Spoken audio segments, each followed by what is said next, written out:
다 같이 앉아서 찬송하며 대림절 셋째 주일 예배를 하나님께 드리겠습니다.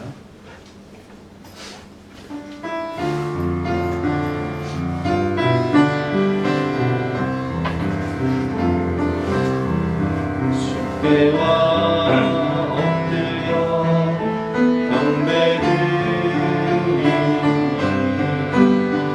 주 계신 곳에 기쁨 많은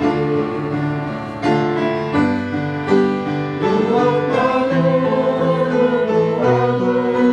바꿀 수 없네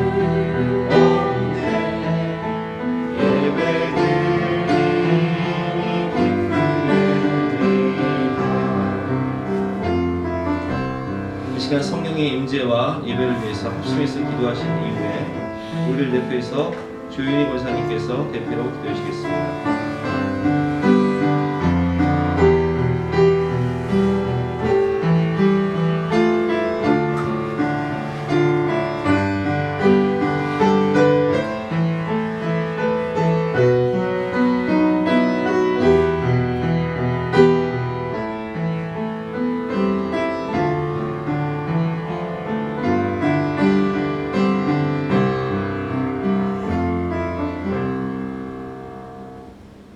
모든 만물을 창조하시고 다스리시는 하나님 아버지 감사합니다. 지난 한 주간도 저희들의 삶에 여러 분주한 일들이 많았지만 주님께서 변함없이 날마다 사랑으로 지켜주셔서 오늘 예배의 자리에 나올 수 있게 인도해주시니 감사를 드립니다. 저희들이 믿음 위에 굳게 서지 못했던 일들이 너무나도 많습니다. 그리스도인답지 않게 때로는 어느 이치의 생활을 하지 못했고 거룩한 삶도 살지 못했습니다. 주님께만 영광 돌리지 못하고 자신을 드러내는 죄를 범하였습니다. 이 예배 가운데 자신이 죄인된 모습을 발견할 수 있게 하여 주시고 참여하게 하셔서 예수님의 십자가의 피로 정결케 하시려 양털같이 희게 사하여 주시옵소서. 죄로 어두워진 저희들이 영혼의 밝은 빛을 비추는 복음의 말씀이 없었더라면 저희가 주님을 알 수 없었고 주님의 은혜를 깨달아 주님을 섬길 수 없었음을 고백합니다. 늘 말씀을 가까이 하게 하시고 말씀대로 살게 하셔서 주님을 삶으로 고백하는 저희 모두가 되게 하시옵소서. 올 한 해 되돌아보면 주님께 감사할 제목이 넘쳐나며 감사드립니다. 호흡하고 움직일 수 있는 생명이 있음을 감사합니다. 터를 따라 먹을 것과 입을 것을 주신 것도 감사합니다. 일할 수 있는 직장과 건강과 지혜와 사랑 안에서 기도할 수 있는 가정을 허락하신 것 감사합니다. 우리 자녀들이 하나님과 더욱 가까워지고 믿음으로 잘 자라게 해주신 것도 감사합니다. 사랑과 어려운 가운데서도 주님의 전을 지키게 해주신 것 감사드립니다. 미루어지는 따뜻한 교회와 사랑이 넘치는 목사님과 사모님과 성도님들이 있어서 감사합니다. 무엇보다도 죄로 인하여 죽을 수밖에 없는 저희들을 위하여 독생자 예수 그리스도를 십자가에 못 박히게 하시고 구원하여 영원 자녀 삼아 주신 은혜에 너무나 감사를 드립니다. 우리 옛사람 교회를 세워주신 하나님, 주님께서 주신 사명대로 하나님의 뜻을 이 땅에 이루는 교회가 되기를 원합니다. 교회다운 교회가 되도록 은혜와 사랑을 충만케 하여 주시고 주님의 빛으로 어두운 세상을 밝히는 교회가 되도록 은혜 베풀어 주시옵소서. 추워진 날씨로 제 옷깃만 여미기보다 기회를 돌아보게 하시고 주님의 이름으로 구제와 도움을 주며 오직 주님께 영광 돌리는 생활이 되게 하시옵소서. 오늘도 기록된 말씀을 기원하시는 임정구 목사님을 위해서 기도합니다. 저희 양떼들을 양육하시기 위해 헌신하시는 목사님을 주님께서 친히 붙들어 주시고 성령님께서 주시는 지혜를 더하여 주셔서 목사님의 입술을 통하여 나오는 말씀이 저희들의 심령 골수를 찌르는 말씀이 되게 하시며 완악한 심령들이 그 말씀 앞에 붙들어지는 놀라운 역사가 일어나게 하시옵소서. 해외에서 생명을 담보로 주님의 복음을 전하기 위해 애쓰는 선교사님들이 기억하시고 필요를 채워주시며 건강과 안전을 보장하여 주시옵소서. 부족함이 없게 물질도 넉넉하게 채워주셔서 사역에 전념할 수 있게 도와주시옵소서. 얼마 남지 않은 기간 동안 생활을 아끼며 주의 일에 힘쓰는 저희들이 되게 하시고 이 시간 저희들의 삶이 주님께 기쁨이 되길 다짐하는 귀한 시간 되기를 원하오며 예수님의 이름으로 기도드렸습니다. 아멘.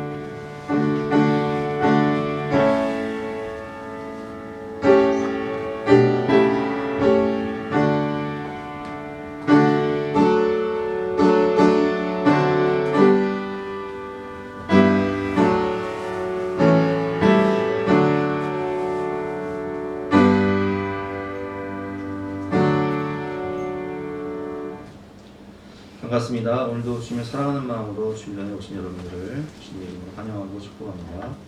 오늘은 대림절 셋째 주일로 예배를 드리도록 하겠습니다. 2022년 봉사 신청서가 비치되어 있습니다. 변경이나 새로 신청하실 분들은 작성하셔서 현금함에 넣어주시기 바랍니다. 세례 입교 교육 오늘 1부 예배와 2부 예배 후에 잠깐 모이도록 하겠습니다. 코로나가 너무 확산되어서 사망자도 너무 많아지고 해서 70세 이상 되신 어르신들은 가급적 가정에서 영상 예배를 드리시기를 부탁드립니다. 그리고 현장 예배에 참석하시는 성도님들도 발열 체크와 손소독, 방명록 작성 등 방역 수칙을 꼭 준수해 주시기를 부탁드리고요. 몸이 안 좋으신 분들도 가정에서 영상 예배를 드리시기를 부탁드립니다. 예배 후에 마스크를 나눠드리도록 하겠습니다. 오늘 주신 하나님 말씀은 창세기 50장 1절부터 26절까지 말씀인데요. 구약성경 80면입니다. 우리 함께 영상을 통해서 하나님 말씀을 듣도록 하겠습니다. 제50장 요셉이 그의 아버지 얼굴에 굽으려 울며 입맞추고 그 수종드는 의원에게 명하여 아버지의 몸을 향으로 처리하게 하매 의원이 이스라엘에게 그대로 하되 40일이 걸렸으니 향으로 처리하는 데는 이 날수가 걸림이며 애굽 사람들은 70일 동안 그를 위하여 곡하였더라. 곡하는 기한이 지나매 요셉이 바로의 궁에 말하여 이르되 내가 너희에게 은혜를 입었으면 원하건대 바로의 귀에 아뢰기를 우리 아버지가 나로 맹세하게 하여 이르되 내가 죽거든 가나안 땅에 내가 파놓은 묘실에 나를 장사하라 하였나니 나로 올라가서 아버지를 장사하게 하소서 내가 다시 오리이다 하라. 바로가 이르되 그가 내게 시킨 맹세대로 올라가서 내 아버지를 장사하라. 요셉이 자기 아버지를 장사하러 올라가니 바로의 모든 신하와 바로 궁의 원로들과 애굽 땅의 모든 원로와 요셉의 온 집과 그의 형제들과 그의 아버지의 집이 그와 함께 올라가고 그들의 어린 아이들과 양떼와 소떼만 고센 땅에 남겼으며 병거와 기병이 요셉을 따라 올라가니 그때가 심히 컸더라. 그들이 요단강 건너편 아닷 타작마당에 이르러 거기서 크게 울고 애통하며 요셉이 아버지를 위하여 7일 동안 애곡하였더니 그 땅 거민 가나안 백성들이 아닷 마당의 애통을 보고 이르되 이는 애굽 사람의 큰 애통이라 하였으므로 그 땅 이름을 아벨 미스라임이라 하였으니 곧 요단강 건너편이더라. 야곱의 아들들이 아버지가 그들에게 명령한 대로 그를 위해 따라 행하여 그를 가나안 땅으로 메어다가 마므레 앞 막벨라 밭 굴에 장사하였으니 이는 아브라함이 헷 족속 에브론에게 밭과 함께 사서 매장지를 삼은 곳이더라. 요셉이 아버지를 장사한 후에 자기 형제와 호상꾼과 함께 애굽으로 돌아왔더라. 요셉의 형제들이 그들의 아버지가 죽었음을 보고 말하되 요셉이 혹시 우리를 미워하여 우리가 그에게 행한 모든 악을 다 갚지나 아니할까? 하고 요셉에게 말을 전하여 이르되 당신의 아버지가 돌아가시기 전에 명령하여 이르시기를 너희는 이같이 요셉에게 이르라. 내 형들이 내게 악을 행하였을지라도 이제 바라건대 그들의 허물과 죄를 용서하라 하셨나니 당신 아버지의 하나님의 종들인 우리 죄를 이제 용서하소서. 요셉이 그들이 그에게 하는 말을 들을 때에 울었더라. 그의 형들이 또 친히 와서 요셉의 앞에 엎드려 이르되 우리는 당신의 종들이니이다. 두려워하지 마소서. 내가 하나님을 대신하리이까. 당신들은 나를 해하려 하였으나 하나님은 그것을 선으로 바꾸사 오늘과 같이 많은 백성의 생명을 구원하게 하시려 하셨나니 당신들은 두려워하지 마소서. 내가 당신들과 당신들의 자녀를 기르리이다 하고 그들을 간곡한 말로 위로하였더라. 요셉이 그의 아버지의 가족과 함께 애굽에 거주하여 110세를 살며 에브라임의 자손 3대를 보았으며 므낫세의 아들 마길의 아들들도 요셉의 스라에서 양육되었더라. 요셉이 그의 형제들에게 이르되 나는 죽을 것이나 하나님이 당신들을 돌보시고 당신들을 이 땅에서 인도하여 내사 아브람과 이삭과 야곱에게 맹세하신 땅에 이르게 하시리라. 요셉이 또 이스라엘 자손에게 맹세시켜 이르기를 하나님이 반드시 당신들을 돌보시리니 당신들은 여기서 내 해골을 메고 올라가겠다 하라. 요셉이 110세의 죽음에 그들이 그의 몸에 향재료를 넣고 애굽에서 입건하였더라.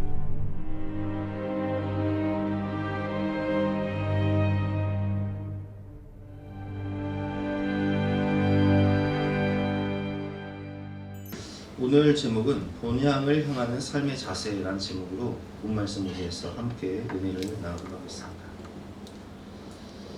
제가 이번 주에 우리 사모한테 좀 잘해줬어요. 잘해줬더니 사모가 저한테 그러더라고요. 왜 이렇게 잘해주냐고. 그래서 제가 그랬습니다. 언젠가 너도 죽고 나도 죽고 또 우리 모두 죽는데 살아있을 동안 잘해줘야지. 그런 이야기를 했습니다. 제가 지난주에 노회를 사무실에 이제 회의를 하러 갔었는데 노회 목사님 중에서 한 분이 갑작스럽게 돌아가셨어요. 아직 70이 안 되신 분인데 얼마 전에 저랑 부산에서 노회에 있을 때 같이 이렇게 숙소 잡아서 같이 이야기도 하고 산책도 하고 그러시던 목사님이었는데 70도 안 되신 분이 갑자기 돌아가셔서 장례를 치게 되었는데 제가 그것을 보면서 우리 모두는 죽는다는 것을 또한 깨달았습니다. 오늘 본문을 보면 두 사람이 죽습니다. 우리가 창세기 1장부터 50장까지 배웠는데 창세기의 반 정도 나오는 인물이 있어요. 주인공과 같은 인물, 바로 야곱이죠. 야곱이 죽고 그리고 야곱을 이어서 요셉이 또 나오지 않습니까? 요셉도 죽고 야곱도 죽고 요셉도 죽습니다. 그리고 우리도 죽습니다. 오늘 본문 1절 말씀이죠. 요셉이 그의 아버지 얼굴에 굽으려 울고 입맞추고 아버지의 죽음 앞에서 요셉은 그의 아버지 얼굴에 굽으려 울며 애통합니다. 그리고 그렇게 울었던 효자 아들 요셉도 이제 때가 되어 하나님 부르셔서 110세에 죽는다는 거예요. 26절 말씀이죠. 요셉이 110세의 죽음에 그들이 그의 몸에 향재료를 넣고 애굽에서 입간하였더라. 여러분, 야곱도 죽고 요셉도 죽은 것처럼 우리도 죽습니다. 반드시 우리는 죽습니다. 인생은 본향을 향하는 순례자의 인생이에요. 그래서 우리가 왔던 곳으로 돌아간다고 하죠. 하나님께로 돌아가는 거예요. 그러나 우리는 죽음 앞에서 어떻게 살아가느냐가 중요합니다. 죽기 때문에 낙심하고 절망하고 슬퍼하고 우울해하며 사는 것이 아니라 우리가 죽기 때문에 더 하나님 뜻대로 살고 더 사랑하고 더 섬기고 더 성령 충만하고 본향을 향하는 삶의 자세가 중요하다는 거예요. 한 번 사는 소중한 인생, 하나님이 주신 선물과 같은 인생을 어떻게 살아야 할까요? 그것을 오늘 본 말씀을 통해서 함께 배워보도록 하겠습니다. 오늘 제목은 본향을 향하는 삶의 자세입니다. 첫 번째로 우리는 한 번 사는 인생이기 때문에 하나님의 그 위대한 손에 붙들림 받은 인생이 되어야 한다는 거예요. 오늘 본문 2절부터 말씀을 보면 2절 말씀 보겠습니다. 그 수종들은 의원에게 명하여 아버지의 몸을 향으로 처리하게 하며 의원이 이스라엘에게 그대로 하되 40일이 걸렸습니다. 향으로 처리한 데는 이 날수가 걸리느냐? 애굽 사람들은 70일 동안 그를 위하여 곡하였다. 이 말씀을 보면 야곱이 죽고 난 다음에 40일 동안 그 몸을 향으로 처리했다. 이 말씀에 보면 이집트가 미라 있지 않습니까? 미라처럼 만들었다. 근데 이 미라 처리는 이제 아무나 하는 것이 아니라 이 바로와 같은 왕족들만 하는 거예요. 왜냐면 우리가 본 말씀 통해서 이게 40일이나 걸리거든요. 이게 보통 어려운 작업이 아니에요. 뭐 우리 그 미라 처리하는 사람들 보면 지금도 이제 뭐 나라의 그 대통령 아주 위인이나 하는 거잖아요. 북한에도 김일성 미라 처리했잖아요. 왜 이렇게 미라 처리를 하냐? 그만큼 바로 애굽의 바로 왕처럼 존경과 사랑을 받았기 때문에 하는 거예요. 왕과 같은 대우를 받는 거예요. 3절 말씀 보면 40일이 걸렸으니 향으로 처리하는 데는 이 날수가 걸리며 애굽 사람들은 70일 동안 그를 위하여 곡하였다. 장례 절차가 70일이나 걸렸어요. 왜 이렇게 오래 걸릴까요? 우리는 3일장 하잖아요. 뭐 기름은 5일장 하잖아요. 왜 이렇게 오래 걸리냐? 왕과 같은 대우를 받았기 때문에. 그러면 여러분, 야곱이 그런 대우를 받을 만한 사람입니까? 그렇지 않잖아요. 그런데 오늘 본문을 보면 야곱은 요셉 때문에 바로왕과 같은 그런 존귀한 대우를 받고, 그리고 오늘 그 장례 절차를 보면 규모가 어마어마해요. 4절부터 보겠습니다. 곡하는 기간이 지나매 요셉이 바로의 궁에 말하이르되 내가 너에게 은혜를 입었으면 원하건대 바로의 귀에 아뢰기를 우리 아버지가 나로 맹세하게 하여 이르되 내가 죽거든 가나안 땅에 내가 파놓은 묘실에 나를 장사하게 하였더니 나로 올라가서 아버지를 장사하게 하소서 내가 다시 오리이다 하라 하였더니 바로가 이르되 그가 내게 시킨 맹세대로 올라가서 내 아버지를 장사하라. 그래서 이제 가나안 땅 막벨라굴로 올라갑니다. 7절 말씀에 보니까 요셉이 자기 아버지를 장사하러 올라가니, 근데 이 올라갈 때 그 장례 행렬을 보니까 참석한 사람들이 누구냐? 바로의 모든 신하가, 바로 궁의 원로들과 애굽 땅의 모든 원로들이 참석합니다. 애굽에서 가나안 땅까지 가장 빠른 길로 가도 일주일 걸려요. 그러면 일주일 같이 올라갔다가 장례 또 거기서 이제 막빌라굴에 묵고 또 일주일 같이 내려와야 돼요. 근데 누가 참석했다고요? 모든 신하와, 지금으로 말하면 모든 장관들이에요. 모든 원로들과, 정치 경제계 원로들과 애굽 땅의 모든 원로들, 바로 궁의 원로들과 애굽 땅의 모든 원로들이 참석을 해요. 왜 이렇게 참석을 할까요? 요셉의 공로가 있기 때문에 그런 거예요. 요셉이 애굽을 살렸잖아요. 요셉이 세상을 구원했잖아요. 요셉이 자신들의 가정과 가문을 다 살렸거든요. 너무 고맙거든요. 요셉께 받은 그 은혜가 있거든요. 그러니까 바로 다 보내주는 거예요. 9절 말씀 보겠습니다. 병거와 기병이 요셉을 따라 올라가니 그때가 심히 컸더라. 그래서 이제 막빌라굴에 장사하고 돌아오죠. 그 야곱의 장례는 국가장이었어요. 국장이었어요. 수준이 국장이었어요. 왕의 죽음과 동일한 그런 국장을 치러요. 오늘 이 행렬을 보면 이것은 그 출애굽을 예표하는 행렬이에요. 왜냐면 오늘 본문에 올라가서라는 단어가 이제 히브리어로 알라라고 하는데 이 단어가 몇 번 나오냐면 5번이 나와요. 올라가서 내가 장사를 치르고 오겠습니다. 바로 올라갔다 와라. 그래서 올라가니. 오늘 이 본문은 그 출애굽을 예표하는 그런 그 단어인데요. 여러분, 야곱이 이렇게 대우를 받았다는 것은 누구 때문이죠? 요셉 때문이죠? 그래요. 우리가 오늘 본문을 통해서 깨달을 수 있는 것은 야곱이 이런 왕과 같은 대우를 받는 것은 요셉 때문이고, 우리가 왕 같은 제사장이요, 거룩한 나라요, 하나님 자녀의 권세를 얻은 것은 누구 때문에 그래요? 예수님 때문에 그렇다. 그래서 여러분, 우리가 하나님 손에 붙들리면, 저는 오늘 본문을 묵상하면서 깨달은 것이, 하나님 손에 붙들리면 하나님이 하신다는 거예요. 제가 조금 전에 말씀드렸지만 그 장래 행렬이 가나안 땅을 향해 가는 그 장래 행렬이 뭘 예표한다고 그랬죠? 출애굽을 예표한다고 그랬잖아요. 이제 400년 후에 출애굽을 그대로 재현하고 있는 거예요.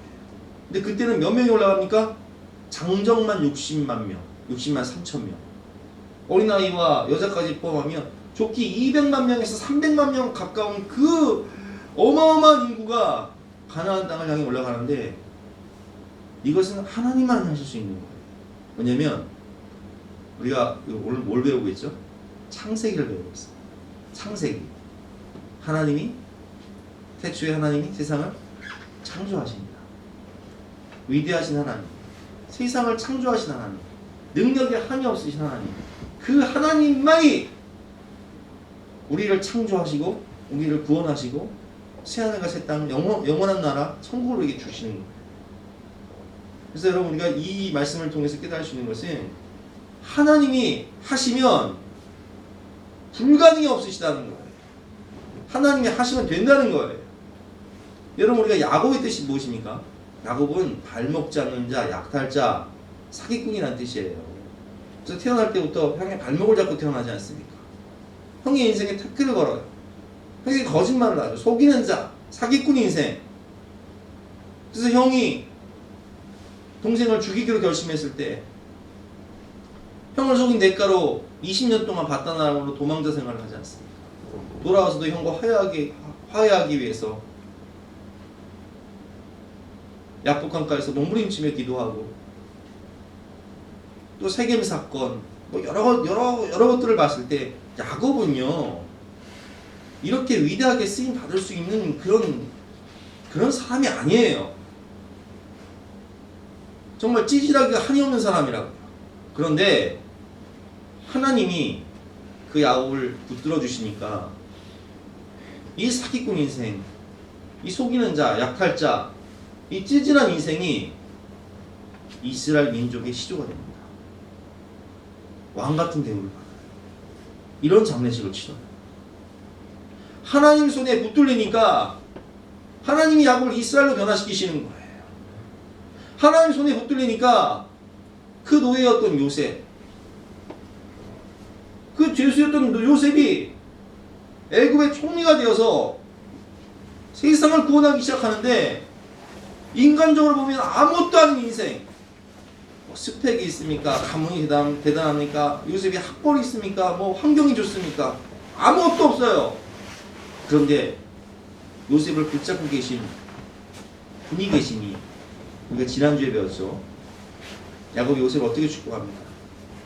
야곱의 축복이라는 찬양을 우리가 배웠죠. 너는 담장 너머로 뻗은 나무의 가지 열매처럼 하나님의 축복이 너와 함께 하실 것이다. 너는 어떤 시련이 와도 능히 이겨낸 강한 팔이 있어. 전능하신 하나님께서 너와 함께 하시니 하나님의 권능의 오른손이 너를 붙잡아 주실 것이다. 하나님의 그 위대한 손에 붙들리니까 세상적으로 보면 아무것도 없는 이 요셉이 애굽의 총리가 되어서 세상을 구원하기 시작하는데, 여러분 오늘 장례 규모를 보세요. 그 원로들과 그 충신들이 왜 그렇게 그 먼 길, 그 험한 길을 마다하지 않고 찾아갈까요?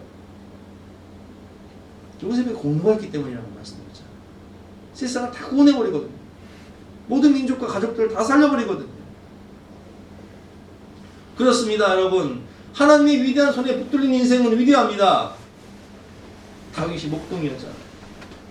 얼마나 다윗이 소망이 없는 사람이면 사무엘 선지자가 그 집에 온다는 소문을 듣고 그 아버지 이새가 아들들을 불러 모으는데 누구만 제껴나요? 다윗은 제껴나요. 왜? 아버지가 볼 때도 다윗은 왕의 제목감이 아니거든요. 너는 가서 양이나 지켜라. 그런데 이 목동 다윗, 인간적으로 보면 정말 소망이 없는 다윗을 하나님은 붙드셨어요. 그리고 그를 통해서 골리앗을 이기게 하시고 곰과 사자를 이기게 하시고 하나님만 의지하는 참 하나님의 대리자 이스라엘의 왕으로 통일왕국의 왕으로 세워주신 하나님이 하시면 되는 거예요. 포로기 때문에 안 된다고요? 여러분 다니엘은 포로였어요. 포로로 끌려간 소년이었다고요. 그러나 하나님께서 그에게 지혜를 주시고 그 인생을 붙드시니까 세상에 바벨론의 총리가 되고 정권이 바뀌고 나라가 바뀌어서 페르시아 수석 총리가 되고 이게 어떻게 가능합니까? 사람들은 안 된다고 해요. 너는 노예이기 때문에 안 되고 너는 죄수기 때문에 안 되고 너는 포로기 때문에 안 된다고 합니다. 너는 학벌이 없고 너는 시반이 결론이 이렇고 네 환경을 봐라 네 주제를 알아라 말하지만 하나님 손에 붙들리면 야곱이 이스라엘 되는 것이고 노예였던 요셉이 총리가 되는 것이고 포로였던 다니엘이 바벨론과 페르시아의 총리가 되는 것이고 하나님의 손에 붙들리면 베드로와 같이 나약한 인생이 사도 바울과 같이 하나님을 예수님을 대적하던 그런 인생이 인류의 역사를 바꾸는 위대한 인생이 되는 것입니다. 저는 우리가 이 본향을 향하며 살아갈 때 삶의 자세가 중요해요. 하나님이 나와 함께 하신다. 하나님 손에 붙들리면 나는 할 수 없지만 나는 부족하지만 하나님이 하시면 합니다. 믿는 자에게는 능치 못할 일이 없느니라. 그런 믿음을 가지고 살아가야 된다. 두 번째로 깨달을 수 있는 것은 하나님의 사랑을 확신하며 평안히 살아가야 된다는 거예요. 오늘 본문을 보면 요셉의 형들이 아버지가 돌아가시니까 너무 불안해하고 두려워합니다. 왜 그래요? 자신들이 저지른 죄가 있거든요. 허물이 있거든요. 악이 있거든요. 15절 말씀이죠. 요셉의 형들이 그의 아버지가 죽었음을 보고 말하네. 요셉이 혹시 우리를 미워하여 우리가 그에게 행한 모든 악을 다 갚지나 아니할까 하고 어떤 악을 저질렀습니까? 요셉이 17살 때 요셉을 은 20을 받고 애굽으로 가는 노예 상인에게 팔잖아요. 그렇게 동생이 살려달라고 애원을 했지만 비정하게 외면하면서 은 20을 받고 팔아요. 그리고 그 채색 옷을 벗겨서 피를 묻혀서 아버지께 갖다 드리죠. 그래서 그 사건으로 아버지는 20년 동안 아들이 죽은 줄 알고 슬픈 가운데 살아요. 요셉은 모진 그런 정말 말할 수 없는 고통과 고난을 당했죠. 근데 아버지 돌아가셨어요. 더 이상 자신들을 보호해줄 수 있는 아버지가 돌아가셨다는 것은 자신들을 보호해줄 수 있는 존재가 사라진 거예요. 그래서 그들은 불안해요. 자신들의 죄와 악과 허물이 있기 때문에 우리가 그에게 행한 모든 악을 다 갚지는 아니할까 하고 요셉에게 말을 전하여 이르되 당신의 아버지가 돌아가시기 전에 명령하여 이르시기를 너희는 이같이 요셉에게 이르라 내 형들이 내게 악을 행하였을지라도 이제 바라건대 그들의 허물과 죄를 용서하라. 아버지께서 우리가 비록 죄를 저질렀고 우리가 악을 행했고 우리가 허물이 있지만 아버지께서 용서라고 하셨으니까 좀 용서해 주십시오. 이렇게 얘기하는 거예요. 당신 아버지 하나님의 종들인 우리 죄를 이제 용서하소서 하며 요셉이 그에게 하는 말을 들을 때 울었더라. 그의 형들이 또 친히 와서 요셉 앞에 엎드려 이르되 우리는 당신의 종들이니이다. 그 형들이 요셉 앞에 엎드려서 우리는 당신의 종이라고 엎드려서 사정하는 거 용서해달라. 불안과 두려움의 근거가 뭔지 아세요? 죄 때문에 그런 거예요. 자신들이 행한 악이 있거든요. 자신들이 생각해도 이건 용서받을 수 있는 죄가 아니거든요.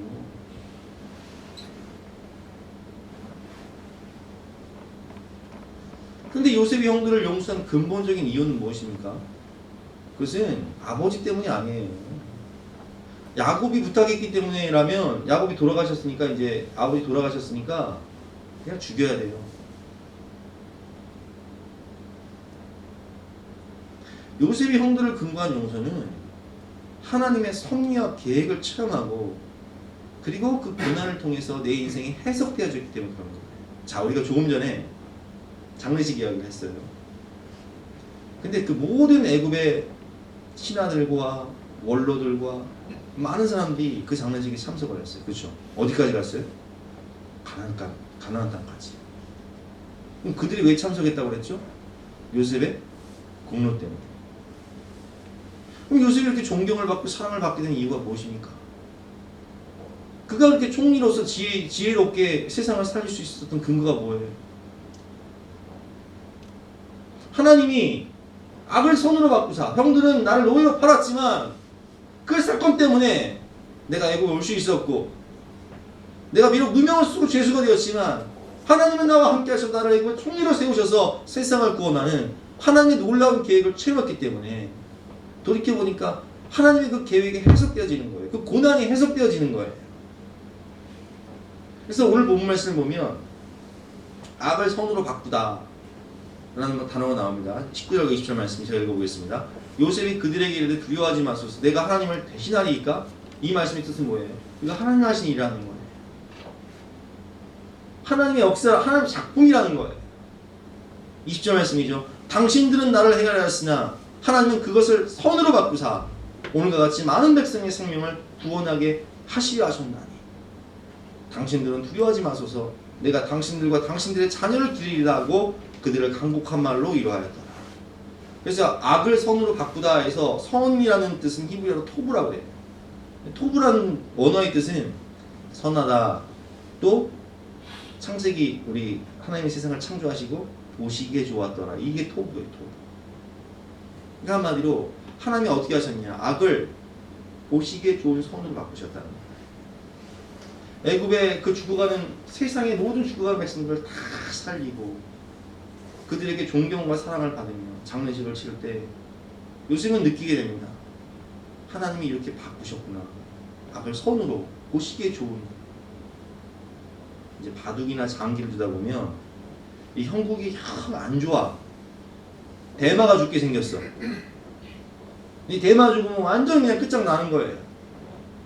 그런데 신의 한 수라고 하죠. 신의 한 수. 게임 체인저, 지금으로 말하면 게임 체인저. 신의 한 수를 하나님이 딱 두시니까 형국이 완전 역전돼 버립니다. 딱 신의 한 수를 딱 넣고 보기에 너무 좋은 거예요. 이야, 이겼다. 하나님이 악을 선으로 바꾸사 보시기에 좋도록 바꿔주시는 거예요. 우리 인생. 그러니까 용서할 수 있는 거예요. 아버지 야곱이 부탁했기 때문에 용서하는 것이 아니라 요셉이 마음이 넓고 성품이 좋아서 용서할 수 있었던 것이 아니라 하나님의 은혜를 체험하고 그 섭리 가운데 내가 살아보니까 그것은 하나님의 신의 한 수였거든요. 악을 손으로 바꾸시는 하나님의 계획, 나를 나되게 하는 하나님의 은혜, 하나님이 하신 일, 세상을 구원하기 위해서 하나님이 하신 일, 하나님이 악을 선으로 바꾸셨기 때문에 그 사건을 통해 지금의 내가 있고 나의 나 된 것은 하나님의 은혜라. 그 사건을 변화시켜서 보시기에 좋은 풍성한 은혜를 주시고 나는 그걸 누리고 있거든요. 그렇습니다, 여러분. 우리는 때로는 내가 너무 연약하고 내가 너무 허물이 많고 내가 너무 악한 일을 해서 내 인생을 후회하고 절망할 때도 있었지만 하나님은 신의 한 수, 악을 손으로 바꾸시는 그 신의 한 수, 호구, 보시기에 좋도록 역전시켜 주시는 것이에요.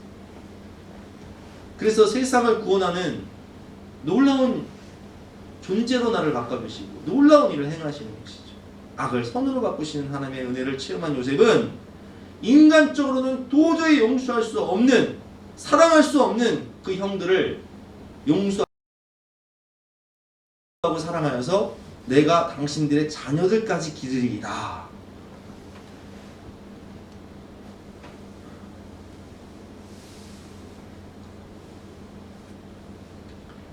손영원 목사님이 첫째 아들과 둘째 아들을 죽인 동인이 동신을 죽인 것을 용서할 뿐만 아니라 그 아들을 죽인 원수를 양자를 삼잖아요. 여러분 그게 성품이 좋아서 뭐 마음이 넓어 살 수 있는 게 아니에요. 언젠가 다큐멘터리를 보니까 그 동인이 동신을 죽인 그 원수 손양원 목사님의 아들이 되었더니 그 양자로 입적되었던 그 사람이요 나중에 결혼해서 아들을 낳아요. 근데 그 아들이 나중에 목사님이 돼요. 나의 아버지 손양원 목사라는 책을 쓴 손양원 목사님 딸이 있습니다. 손동희 권사님이라고. 근데 그 손동희 권사님하고 그 이제 실제 조카는 아니고 이제 입양한 아들이니까 이제 조카뻘 되는 그 목사님하고 만나서 이야기를 하는 장면이 나와요. 우리 오빠들이 동인이 동신이 우리 오빠들이 원래 목사님이 되려고 했는데 미국 유학 갔다가 목사님 되려고 했는데 우리 오빠들을 대신해 네가 목사님. 그러니까 그 목사님 된 그 원수의 아들이 그렇게 얘기하는 거예요. 나는 원래 태어날 수가 없는 사람이었다. 왜냐면 우리 아버지는 당연히 사형당했어. 2사람이나 죽였으니까. 손양 목사님 아들 두 명이나 죽였으니까. 나는 당연히 이 땅에 존재조차 할 수 없는 그런 사람인데 하나님이 아벨 손으로 바꾸자. 오늘 본 말씀처럼 아벨 손으로 바꾸자. 우리 아버지를 용서해 주셨어. 양자 삼아 주셔서 내가 이렇게 태어날 수 있어. 내가 하나님께 부름받았어. 동인이 동신이 큰 아버지들의 그 몫을 그 사명을 내가 감당할 수 있다. 같이 우는 거예요. 같이 손을 잡고 같이 감동하는 거예요. 이게 아벨 손으로 바꾸시는 하나님의 은혜를 체험할 때 이 용서할 수 없는 사람을 용서하고 사랑할 수 없는 사람을 사랑한다는 것은 하나님의 은혜를 체험하고 하나님의 그 섭리가 깨달아지고 내 인생이 하나님의 말씀 안에서 해석되어질 때만 가능한 거지 누가 시켜서 이거 용서하라고 뭐 용서해지고 사랑하라고 사랑해지는 게 아니에요. 그 사건이 있었기 때문에 지금의 내가 있는 거고 그 사건 때문에 우리 가정이 구원받았구나. 그 사건 때문에 내가 하나님을 만나게 되었구나. 그 사건이 있음으로 내가 구원받았구나 라는 게 깨달아지면 저절로 용서가 돼요. 저절로 그냥 손이 펴서 사랑할 수 있는 거예요.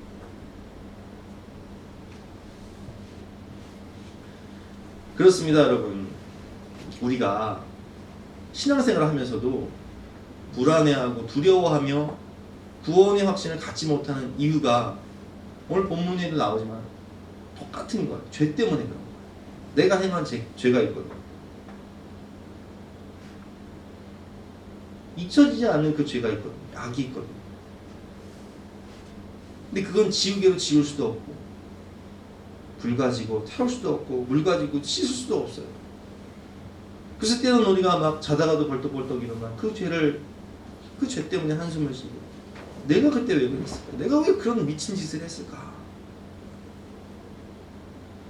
그리고 내가 내 삶을 보면 거룩한 것 같지도 않고 우리는 늘 주님을 배반하나 주님 마음을 아프게 하고 넘어지고 자빠져. 그러다 보니까 과연 내가 구원받을 수 있을까?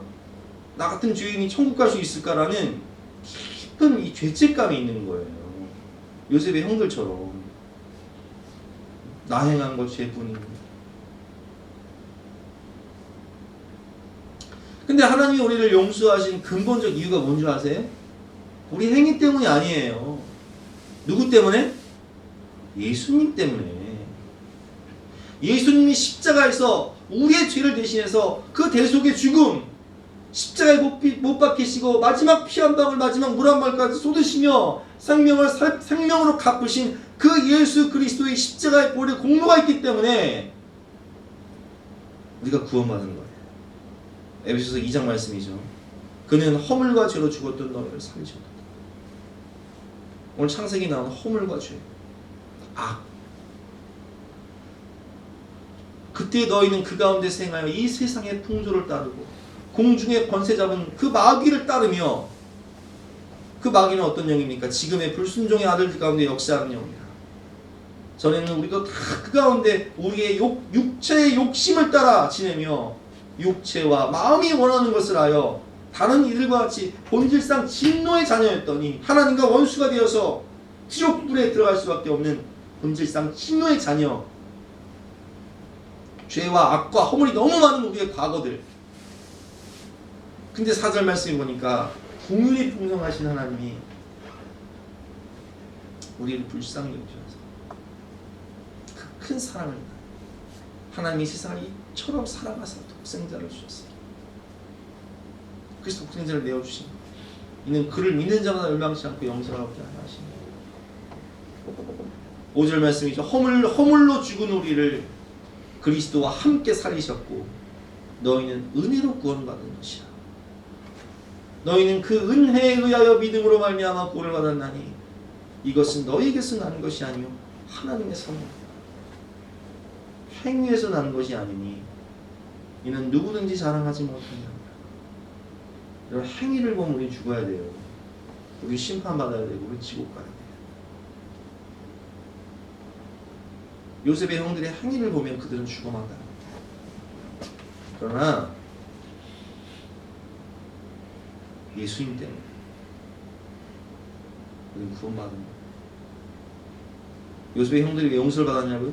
하나님 때문에. 내가 하나님을 대신하니 하나님의 계획과 하나님의 은혜가 깨달아지니까 저절로 용서가 되는 거지, 인간적인 그런 성품이나 뭐 인격이나 도덕으로 되는 게 아니에요.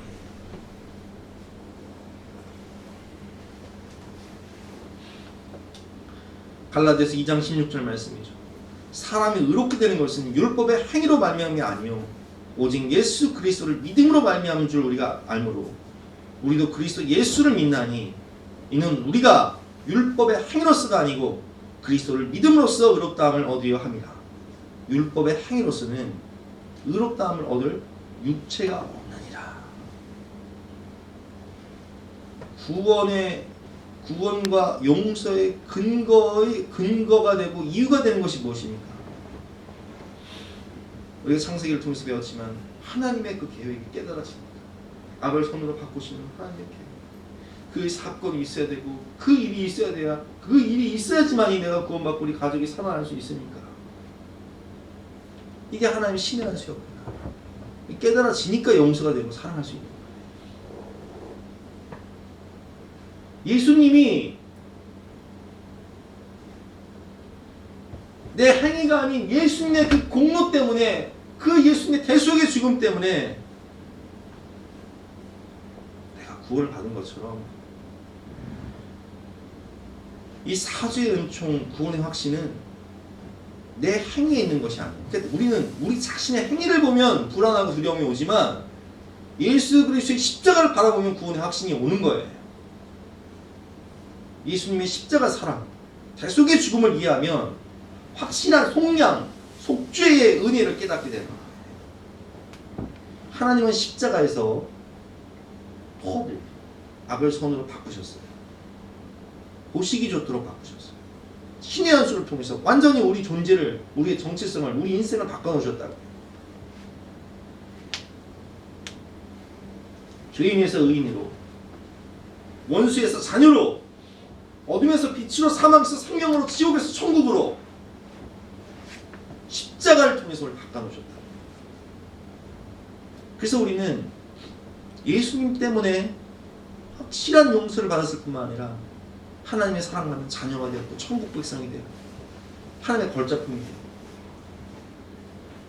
하나님의 계획을 체험했기 때문에 율법에 용서하라, 사랑하라 해서 용서하고 사랑하는 것이 아니라 그 무한한 놀라운 은혜를 체험하고 하나님의 그 섭리를 깨닫게 되었기 때문에 그냥 저절로 용서가 되고 사랑이 되는 거예요.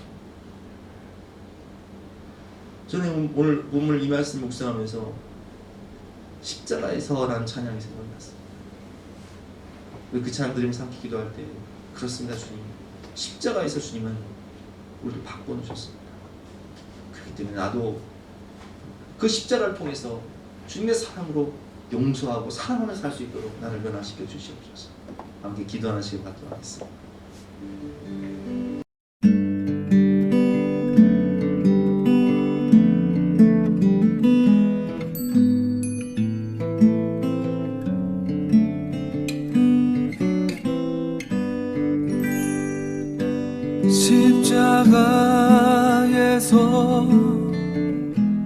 그는 내 이름 바꾸셨네.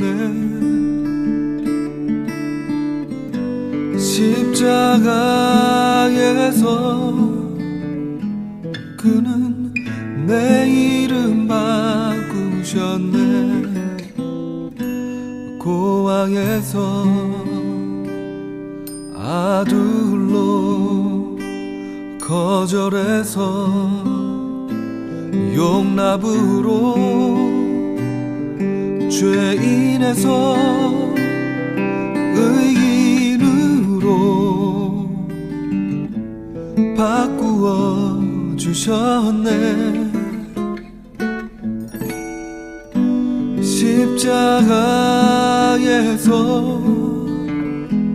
그는 내 이름 바꾸셨네.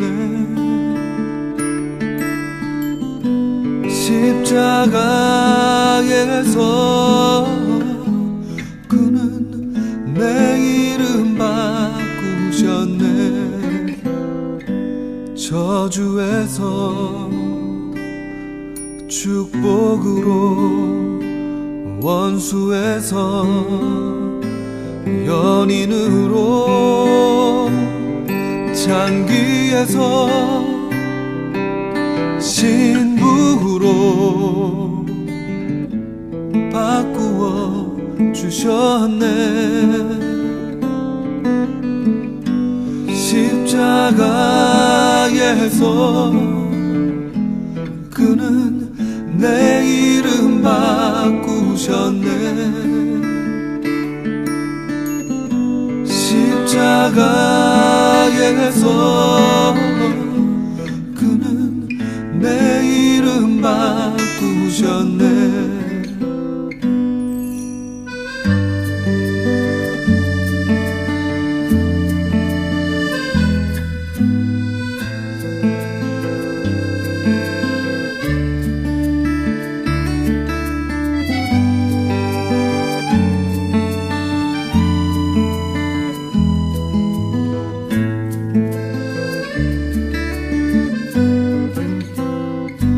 저주에서 축복으로 원수에서 연인으로 장기에서 신부로 바꾸어 주셨네.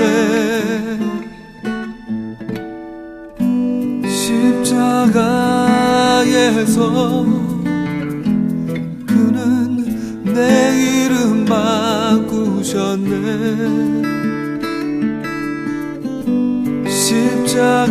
십자가에서 그는 내 이름 바꾸셨네.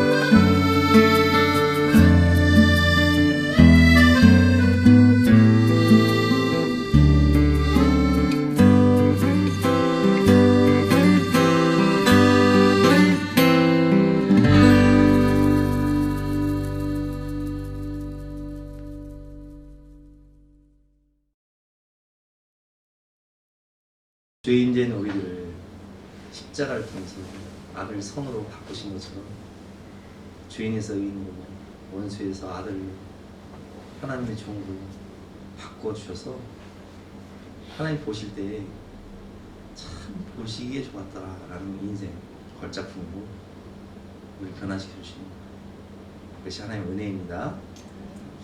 그렇기 때문에 우리는 용서할 수 있고 사랑할 수 있는 것이고요. 사죄의 은총 가운데 평안히 살아가시고, 세 번째, 하나님의 인도하심과 돌보심을 믿으며 하나님과 동행합니다.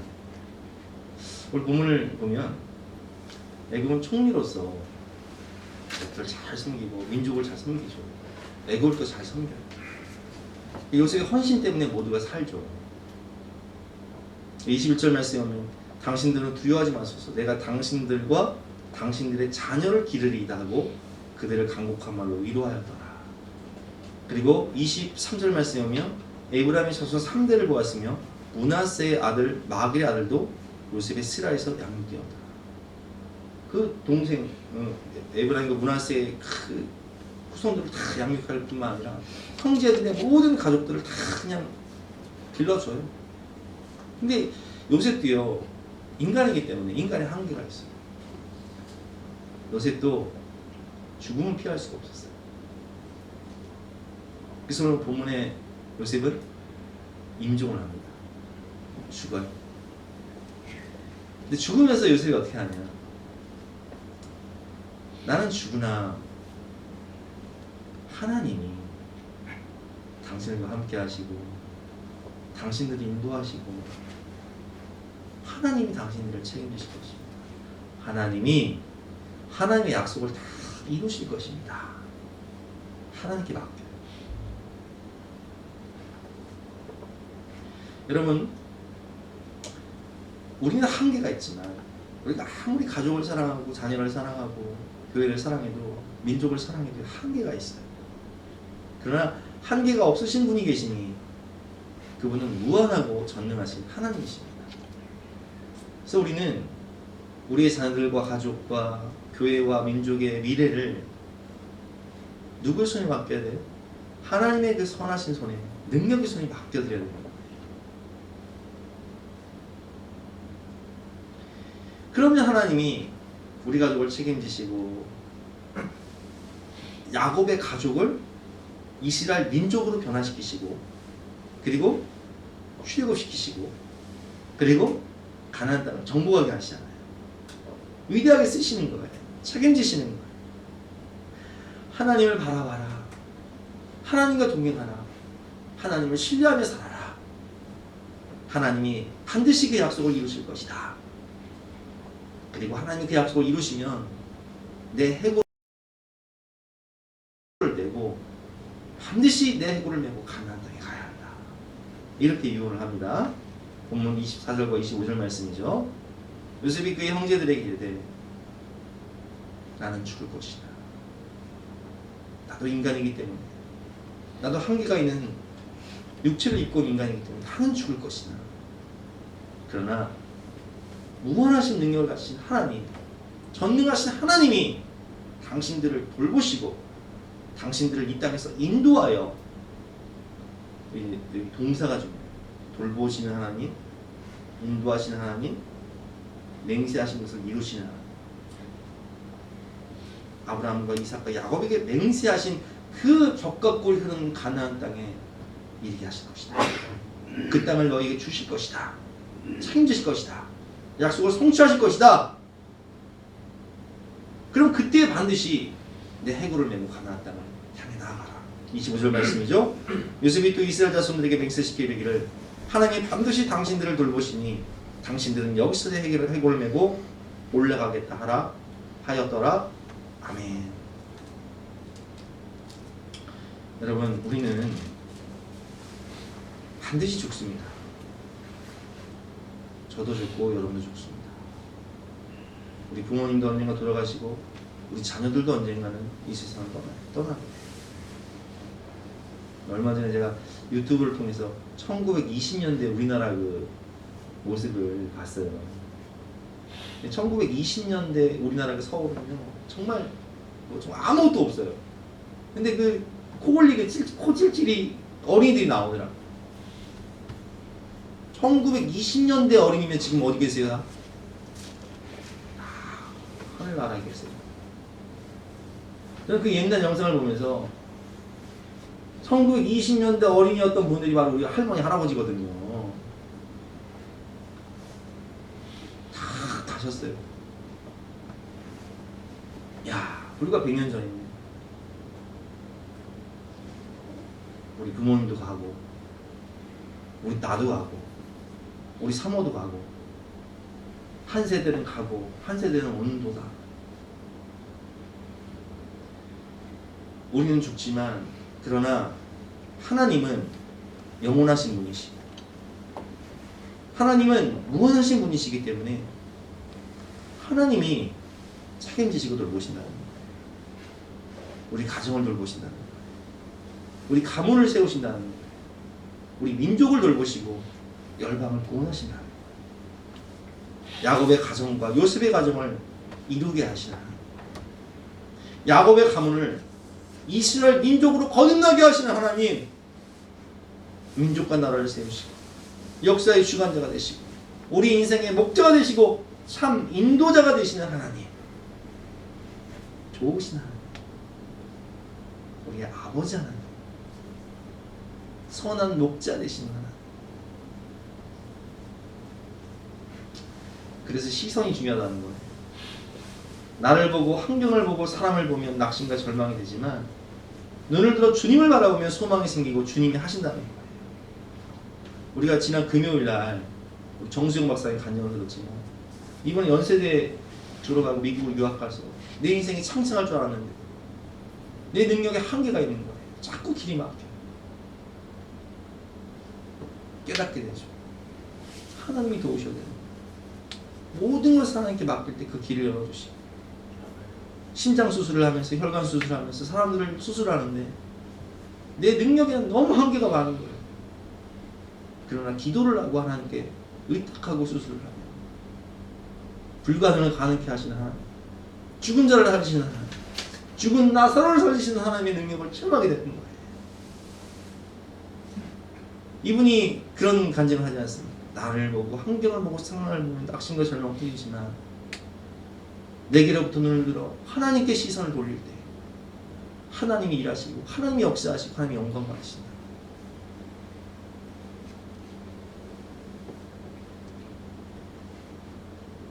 그래서 여러분 시선이 중요한 거예요.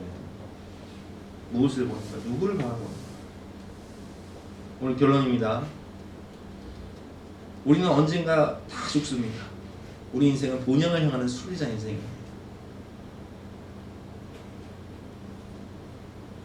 순례자 인생을 살면서 삶의 자세가 중요합니다. 첫 번째, 하나님의 위대한 손에 붙들리시길 바랍니다. 다윗처럼, 다니엘처럼, 요셉처럼, 야곱처럼. 두 번째, 하나님의 사랑을 확신하며 내 죄의 허물, 내 악을 보지 마시고 나를 위해 죽으신 예수 그리스도의 십자가를 바라보며 참된 용서, 속죄함, 속량함을 받고 평안히 사시고요. 하나님의 은혜와 사랑 때문에 용서하며 살아가시기 바랍니다. 세 번째, 나는 죽지만 하나님은 살아계셔서 우리 자녀들과 우리 민족을 책임지시고 우리 가정과 우리 가문을 책임지시는 분이시라는 걸 깨닫고 하나님의 인도하심과 돌보심을 믿으며 소망의 하나님과 동행하며 강하고 담대하게 살아가시는 저와 여러분 되시기를 주님의 이름으로 축원합니다. 네, 함께 시선이라는 찬양을 들으면서 각자 기도하는 시간 갖도록 하겠습니다.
내 작은 맘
주신 말씀 가슴에 새기고 연약하고 허물 많고 죄 많은 우리의 자신을 보는 것이 아니라 위대하신 하나님, 우리를 구원하신 그리스도의 십자가를 바라보며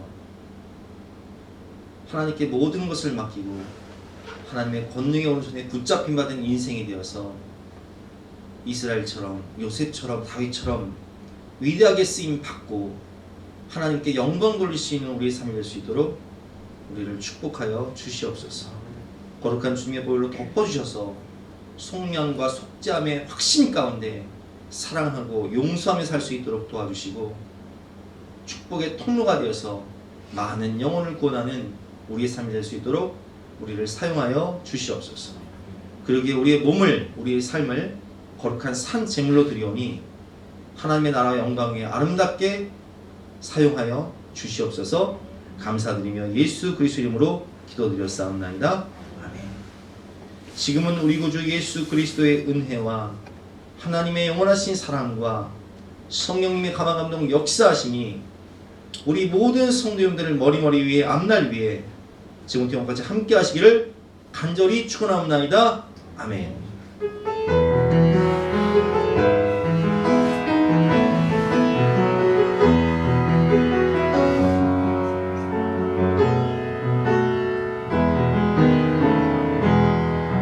나의 사랑하는 자의 목소리를 듣기 원하네.